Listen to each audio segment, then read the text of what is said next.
မန်ချက်စီတို့နဲ့ပြောင်းရွှေ့သတင်းတွေထွက်ပေါ်နေတဲ့ပေါ်အာစနယ်ဖန်တွေကိုလက်အုပ်ချပြီးတောင်းပန်လိုက်တဲ့လူးဝစ်ကယ်လီကနောက်တော်လုံးပဲမင်္ဂလာပါခင်ဗျာ 3Gage Corners ကနေအာစနယ်ပရိသတ်တွေအားလုံးကိုပြန်လည်ပြီးတော့ကြိုဆိုပါရစေကိုမွန်နဲ့ပွဲမှာဂိုးသွင်းနိုင်ပြီးတဲ့နောက်အာစနယ်ကျယ်ဝင်းလူးဝစ်ကယ်လီဟာပရိသတ်တွေကိုထူးခြားတဲ့ပုံစံနဲ့အောင်ပွဲခံရင်းတောင်းပန်တာကိုပြုလုပ်သွားခဲ့ပါတယ်ကိုမိုဂိုးသမားဂျင်းဘူတက်ရဲ့အမားကိုင်းတဆင့်ရရှိလာတဲ့အခွင့်အရေးကိုလူးဝစ်ကယ်လီကအမားမရှိကန်သွင်းယူပြီးတဲ့နောက်သူဟာပရိသတ်တွေရှိရာဘက်ကိုလှည့်ပြီးတော့လက်အုပ်ချပြက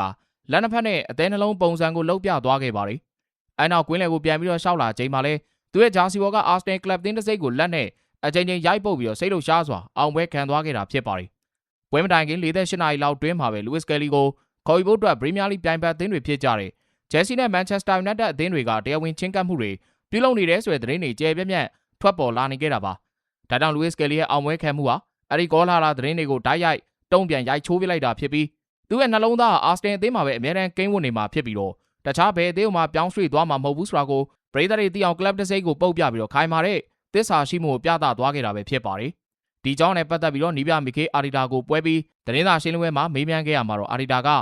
သူကအရန်ကိုစိတ်ခံစားမှုပြင်းထန်လွယ်တဲ့ကစားမလေးပါ။ဂိုးသွင်းဒီလိုစိတ်လှုပ်ရှားတတ်တာသဘာဝပါပဲ။ပြင်ပကောလာလာသတင်းတွေအကြောင်းကျွန်တော်မပြောလို့ပါဘူး။ဒါပေမဲ့ကို့အသင်းကကစားမတယောက်ကိုတခြားအသင်းတွေကစိတ်ဝင်စားတဲ့ကောလာလာတွေထွက်လာတယ်ဆိုကြတဲ့ကဒါအကောင်းမွန်တဲ့လက္ခဏာရတစ်ခုပါကျွန်တော်ရဲ့ကစားမတွေခြေစွမ်းပြနေလို့အလုပ်စူးစမ်းနေလို့သာသူတို့စီကအောင်ဆိုင်ခံရတာဖြစ်ပါတယ်လို့ဒီအချိန်နဲ့ပဲဖြေကြားသွားခဲ့တာဖြစ်ပါတယ်ဒါပြင်အာစနယ်အသင်းဘက်ကလည်းလူးဝစ်ကယ်လီကိုရောင်းချဖို့ဘယ်တော့မှမရည်ရွယ်ထားခဲ့ဘူးလို့တရားဝင်ညင်းဆိုထားပါတယ်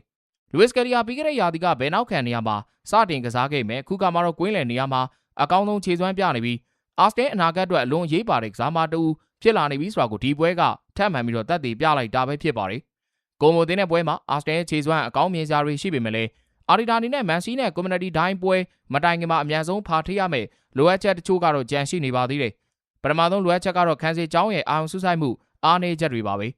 ပွဲချိန်33မိနစ်မှာလူးဝစ်ကယ်လီကအဖွင့်ကိုသွင်းပြီးလို့တိတ်မကြခင်မှာပဲပထမပိုင်းပြီးကန်ဒီ43မိနစ်မှာကိုမိုသင်းကမာတင်ဘာဒူရီနာကိုခြေပါကိုပြန်ပြီးတော့ပေးလိုက်ရတာဟာခန်းစီပိုင်းကအာရုံစူးစိုက်မှုရောကျလုံးနေတယ်ဆိုတာကိုပြသနေပါတယ်ဘာဒူရီနာရဲ့ကန်ချက်ကကောင်းမွန်လုံးနေဆိုပေမဲ့လည်းအဲ့လိုကန်သွင်းနိုင်တဲ့နေရာအထိဘောလုံးရောက်မလောင်တားဆီးဖို့ခန်းစီပိုင်းကပြက်ကွက်ခဲ့တာပဲဖြစ်ပါတယ်ဒီဟာဒီပွဲကြိုပွဲစဉ်တွေဖြစ်ကြတဲ့ဘရူရှာဒေါ်မွန်ရီယယ်ဘတ်တီတို့နဲ့ပွဲမှာလည်းပေးကို3ဂိုးစီပေးခဲ့ရတဲ့အထိခန်းစပိုင်းကဟာကွက်တွေကြီးကြီးမားမားရှိနေသေးတာကြောင့်ဒီချက်တွေကိုအများဆုံးပြင်ဆင်သွားမှာတေချာနေပါတယ်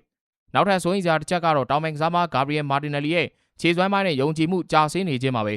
ဒရက်ကီကလပ်ဂလာတာဆာရီအသင်းကသူ့ကိုခေါ်ယူဖို့အပြင်းထန်စူးစမ်းနေရတဲ့သတင်းတွေထွက်ပေါ်နေချိန်မှာမာတင်နယ်လီရဲ့ကစားပုံအရင်လိုစူးစမ်းမှုမရှိနိုင်တော့ပဲယုံကြည်မှုကင်းမဲ့တယ်လို့ပုံစံမျိုးဖြစ်နေပါတယ်ဒူတာပိုင်းမှာသူပြုလုပ်ခဲ့တဲ့ဘောလုံးပေးပို့မှုမိုင်းတစ်ခုကြောင့်နေပြအာရီတာကိုတိုင်းဒေါသကြီးနဲ့အော်ဟစ်ပြီးတော့တတိပေးခဲ့ရတဲ့အထိကိုဖြစ်ခဲ့တာပါ